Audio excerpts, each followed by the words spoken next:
아버지 하나님, 오늘 다시 저희가 함께 말씀을 공부하고자 합니다. 성령 하나님께서 저희를 가르쳐 주시고 저희가 부드러운 마음으로 아버지의 말씀을 잘 받아들일 수 있도록 인도하여 주시옵소서. 예수님의 이름으로 기도합니다. 네, 기도하니까 한 명이 들어왔네요. 기도를 한 번 더 하면 또 한 명이 들어올까요? 자, 오늘은 제목이 잔이 바뀌었다입니다. 우리는 계속 수만주간에 대해서 공부하고 있는데요. 수만주간은 예루살렘에서 일어난 사건이죠.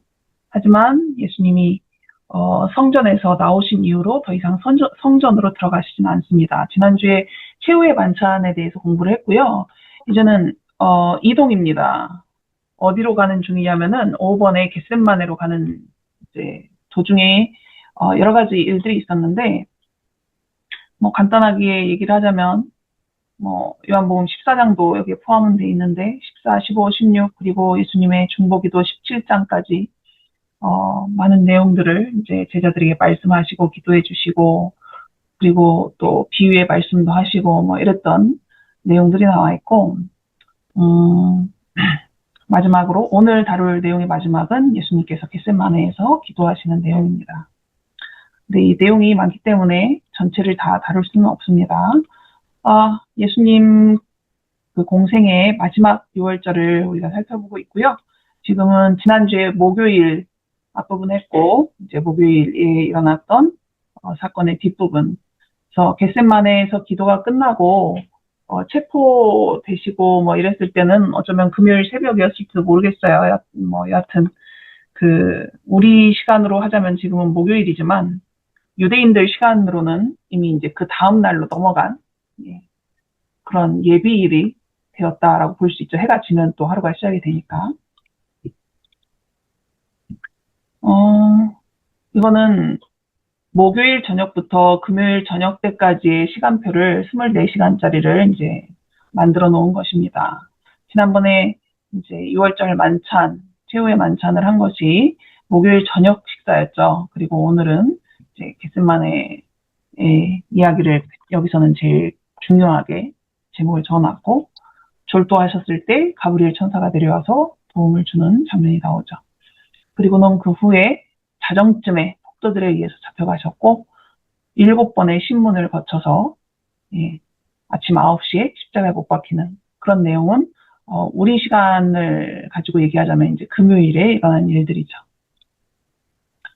자, 최후의 만찬 장면은 이제 이렇게 간단하게 그림으로, 그리고 예수님 혼자 고통스러운 기도를 하시고 가까이 있던 3명의 제자들 잠들어 있고 멀리 있던 제자들도 제대로 알지 못하고 이런 상황들. 자, 그래서 6월절 만찬과 겟셋마네 기도 사이에 일어났던 일들을 간단히 보자면 이제 가는 중이었던 것 같아요. 중간중간 멈추고 같이 앉아서 이야기를 하셨는지 정확하게 묘사되어 있지는 않지만 예수님이 베드로가 부인할 것을 예고하시죠. 베드로가 펄쩍 뛰면서 나는 절대 그런 사람이 아니다 라고 했지만 예수님께서 그런 일이 있을 것을 예고하십니다. 그리고 뜬금없는 얘기 같지만 검이 없는 자는 겉옷을 팔아 살지어다 이런 말씀을 하십니다. 이 제자들이 검이 2개가 있다고 그러니까 예수님이 족하다 이런 얘기하면서 길게 얘기는 하지 않으셨어요. 예수님이 말씀하신 검은 아무래도 말씀의 검 이런 거였을 겁니다. 그런데 제자들은 이 물리적인 검을 가지고 얘기를 하니까 예수님이 이해가 준비가 안 된 제자들과 길게 얘기를 못하신 것 같아요. 그리고 요한복음 14장부터 17장까지의 내용을 크게 묶어서 고별담론이라는 표현을 쓰더라고요. 그래서 그 밤에 예수님이 제자들과 함께 겟셋마네로 가면서 있었던 일들이 이렇게 정리가 됩니다. 고별담론을 조금 더 자세하게 보자면 너희는 마음에 근심하지 말라라고 했던 요한복음 14장에서 시작해가지고 보혜사를 보내시겠다는 약속이 있었고요. 평안의 선물을 주시겠다. 그리고 예수님이 자신이 참 포도나무이고 너희는 가지다라는 말씀도 있었죠. 그것과 연결해서 나의 사랑 안에 거하라 라는 말씀을 하셨고요. 세상이 너희를 미워할 것이다. 뭐 이런 이야기. 그리고 보혜사가 증인 역할을 하실 것. 제자들이 후에 받을 박해에 관하여. 그렇지만 제자들이 조금 있다가 하게 될 근심은 예수님이 돌아가시기 때문에 생길 그 근심은 조금만 시간이 지나면 기쁨이 될 것이라는 말씀. 물론 제자들이 이해를 못했지만요. 그리고 예수님의 이름으로 기도하라라는 내용이 있습니다. 제자들이 환난을 당할 것을 예고하셨고, 그리고 요한복음 17장에는 아버지와 아들이 하나 있었던 것처럼 제자들과 또 제자들을 통해서 믿게 될 사람들 모두가 하나가 되게 해달라는 예수님의 기도가 들어간 중보 기도가 나오게 됩니다. 자, 아마 어둑어둑한 시간이었을 거예요. 요한복음 16장 7절 말씀입니다. 그러나 내가 너희에게 실상을 말하노니 내가 떠나가는 것이 너희에게 유익이라. 내가 떠나가지 아니하면 보혜사가 너희에게로 오시지 아니할 것이요. 가면 내가 그를 너희에게로 보내리니 라고 합니다. 보혜사라는 단어는 헬라어로 파라클레토스라고 합니다. 뜻이 여러 가지가 있는데 돕는 자, 중재자, 변호자, 위안자, 대언자라는 의미래요. 이 보혜사라는 단어는 많이 쓰이진 않지만 요한복음에 몇 번 나오는데 요한복음 16장도 오늘 공부 범위고 14장도 범위인데 자, 보혜사가 하게 될 세 가지 기능에 대해서 예수님이 말씀을 해주셨는데 첫 번째로는 그가 너희에게 모든 것을 가르쳐 주신다라는 교사로서의 역할. 그리고 예수님을 영화롭게 하실 것이다. 예수님과 그분의 백성을 세상에 증거하는 역할을 할 것이다. 이런 식으로 이제 보혜사의 역할들을 말씀을 해주셨는데요. 그런데 요한복음 14장 16절에 보면 예수님이 이렇게 말씀하시죠. 내가 아버지께 구하겠으니 그가 또 다른 보혜사를 너희에게 주사 영원토록 너희와 함께 있게 하리니 라고 하셨습니다. 또 다른 보혜사라는 표현을 보면은 이 보혜사 말고 이전에 보혜사가 있었다라는 것을 우리가 알게 되죠. 그렇다면은 우리가 흔히 보혜사라고 하면은 성령이라고 이해를 하는데 예수님이 또 다른 보혜사라고 표현하신 성령 말고 이전에 있던 보혜사는 누굴까요? 네. 예수님. 맞습니다. 예수님 자신이 보혜사였어요. 예수님 자신이 제자들과 그를 믿는 자들에게 돕는 자로, 중재자로, 변호자로, 위안자로, 대언자로 그런 역할을 하셨잖아요. 근데 이제 그 예수님이 인간으로 오신 그 하나님, 그 보혜사가 하늘로 가실 때가 된 거죠. 그러니까 나 말고 또 다른 보혜사를 너희에게 보내겠다라고 약속을 하시는 겁니다. 예수님이라는 보혜사는 육신을 입고 오셨기 때문에 제약이 많았지만 또 다른 보혜사, 성령 하나님께서 오시면 그분은 예수님처럼 인간으로 오시는 것이 아니라 우리 눈으로 보지는 못하지만 그런 제약 없이 활동하실 수 있는 분이시기 때문에 제자들에게 훨씬 더 유익할 것이다 라고 말씀하시는 것 같습니다. 자, 승리하시는 그리스도라는 책에 이런 말씀이 나와 있습니다. 성령의 사역은 측량할 수 없이 위대하다. 하나님을 위하여 일하는 일꾼들에게 능력과 효율성이 이르러 오는 것은 이 근원으로부터이다. 그리고 성령은 보혜사로서 영혼에게 그리스도의 개인적 임재와 같은 분이시다. 그리스도의 개인적 임재와 같은 분이 성령 하나님이시래요. 단순하고 어린아이 같은 믿음을 갖고 그리스도를 쳐다보는 사람은 누구나 성령의 작용으로 신의 성품에 참여하는 자가 된다. 하나님의 영의 인도를 받을 때에 그리스도인들은 그들이 모든 만물의 머리 되시는 분 안에서 완전하게 되었다는 것을 알 수 있다. 그리스도께서 오순절 날에 영화롭게 되셨듯이 그분은 복음 사업을 마치는 일 가운데서 다시 영화롭게 되실 것이다. 그때 그분은 대쟁투의 끝마무리 쟁투에서 최후의 시험을 견딜 수 있도록 한 백성을 준비시키실 것이다. 그것이 이제 성령이 하시는 이 시대에 하실 일들에 대해서 말씀을 해주시고 있습니다. 그러니까 성령 하나님과 함께한다는 것은 예수님이 우리 각자에게 함께 하시는 것과 마찬가지다라고 말씀을 해주시죠. 우리가 흔히 기도할 때 이제 기도에 대해서 잠깐 말씀을 할 건데요. 예수님 이름으로 기도합니다라고 하잖아요. 물론 앞에 수식어를 붙이는 경우는 많죠. 이렇게 그리스도이신 예수님 이름으로 기도합니다. 이렇게 하시는 분들도 있고, 우리의 친구 되시는 또는 우리의 기도를 들어주시는 예수님의 이름으로 기도합니다. 이런 식으로 앞에 수식어를 붙이는 경우는 있어요. 근데 아주 가끔은 하나님의 이름으로 기도합니다. 라고 하시는 분도 있고, 주님의 이름으로 기도합니다. 라고 하는 경우도 있고, 그리고 어떤 경우는, 안 하고 그냥 아멘 하고 끝나시는 경우도 있고, 그렇게 하죠. 물론 하나님이 뭐 중심을 보시는 분이시니까 그렇게 예수님 이름으로 기도합니다라고 안 했다고 기도 못 들은 척 하시고 그러시지는 않겠지만, 그럼에도 불구하고 예수님이 요한복음 14장에 이렇게 말씀하시죠. 너희가 내 이름으로 무엇을 구하든지 내가 행하리니 이는 아버지로 하여금 아들로 말미암아 영광을 받으시게 하려 함이라. 내 이름으로 무엇이든지 내게 구하면 내가 행하리라. 그래서 우리가 기도는 처음 부분은 아버지를 부르고, 그죠? 아버지께 드리는 거니까 하나님 아버지. 그리고 끝날 때는 예수님 이름으로 기도합니다 라고 하는 것이 성경에서 말해주는 적절한 기도 방법의 시작과 끝이라고 할 수가 있습니다. 그래서 혹시라도 여러분이 누군가에게 기도를 가르쳐 주셔야 될 필요가 있다면 이 부분도 이제 가르쳐 주시면 좋지 않을까라는 생각이 드는데, 이 부분에 대해서 이렇게 시대의 중앙에는 말씀해주고 있어요. 그 의미를 조금 더 설명해주고 있습니다. 그리스도께서 내 이름으로 기도하라고 제자들에게 명하셨다. 그분을 따르는 자들은 그리스도의 이름으로 하나님 앞에 서야 한다. 그들을 위하여 희생하신 희생의 가치를 통해서만 그들은 주님이 보시기에 가치가 있는 것이다. 사실은 우리가 뭐라고 하나님한테 말을 걸고, 그죠? 뭘 강구를 하겠어요. 그럼에도 불구하고 예수님이 우리를 위하여 희생을 하셨기 때문에 우리는 그분이 희생하셨을 만큼 가치가 있는 존재인 거죠.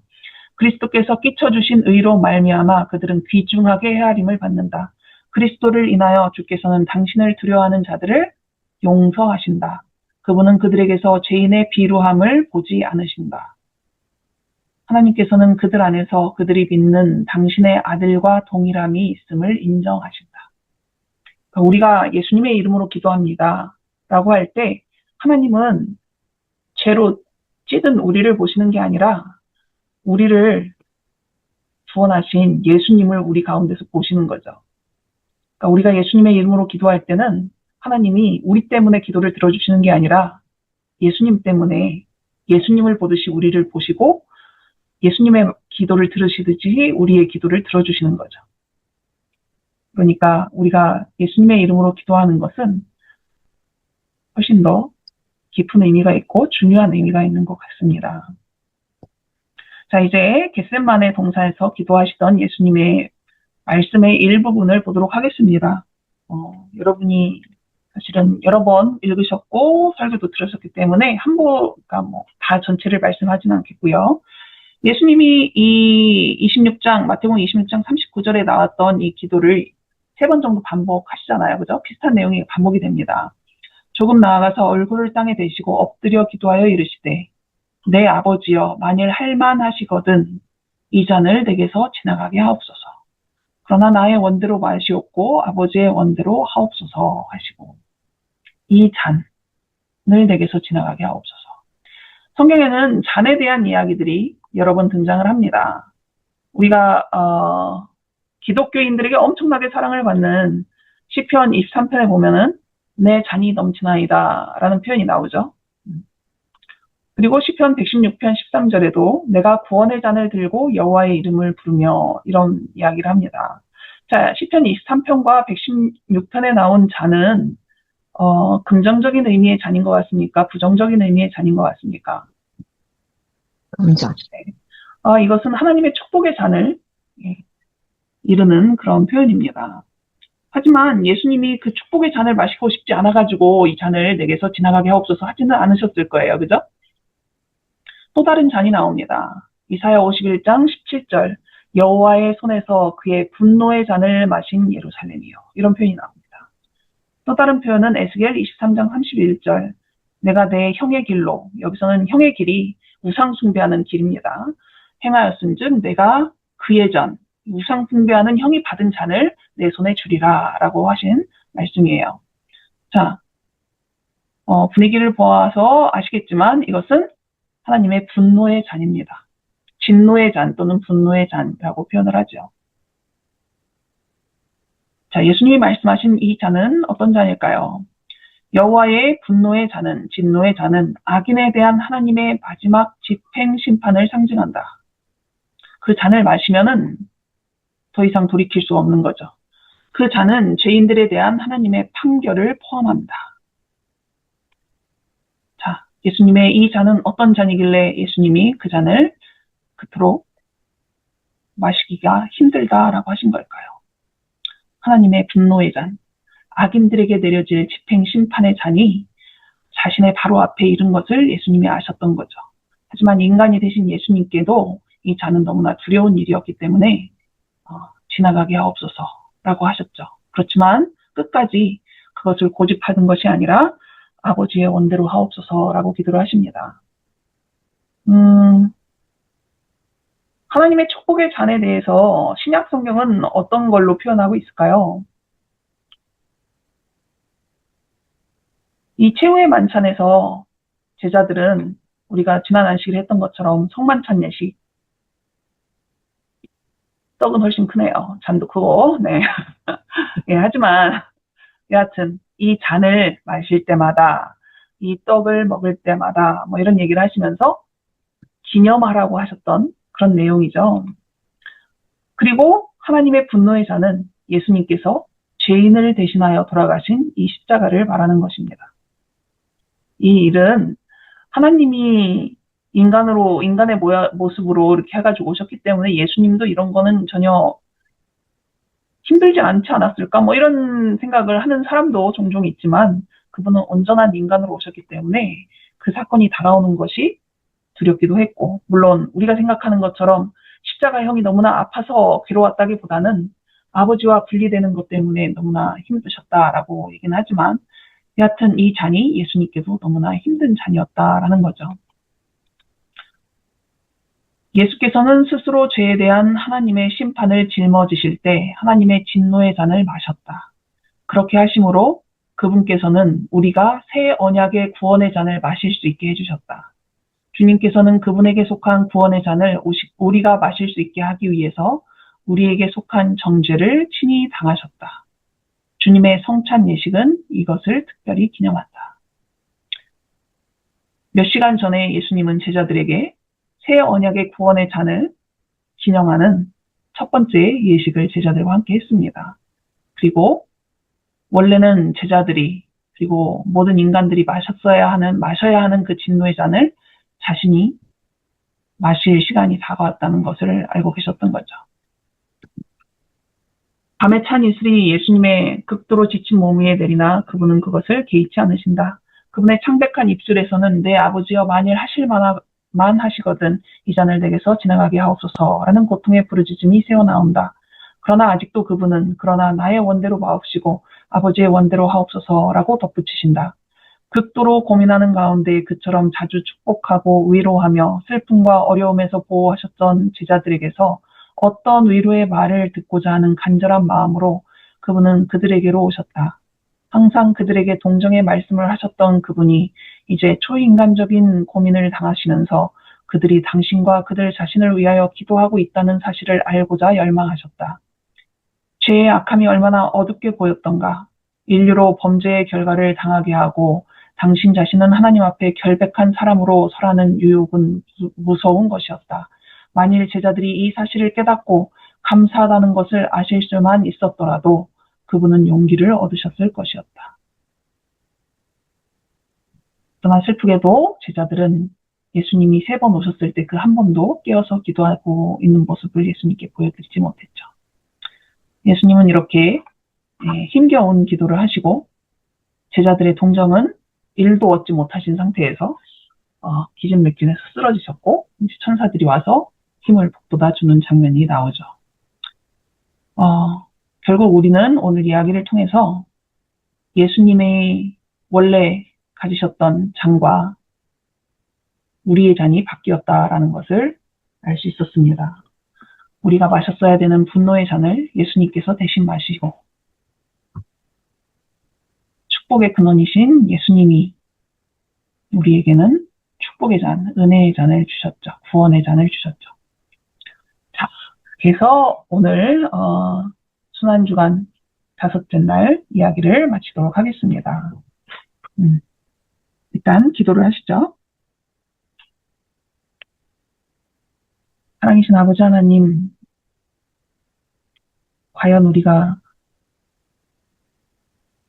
얼마나 가치가 있는 존재이길래 그렇게 하셨는지 이해할 수 있을까요? 그러나 우리가 이해를 하지 못함에도 불구하고, 기억하지 못함에도 불구하고, 저희를 위하여 예수님을 보내시고, 죄 없는 그분이 우리의 잔을 대신 마시게 하셨으니 감사드립니다.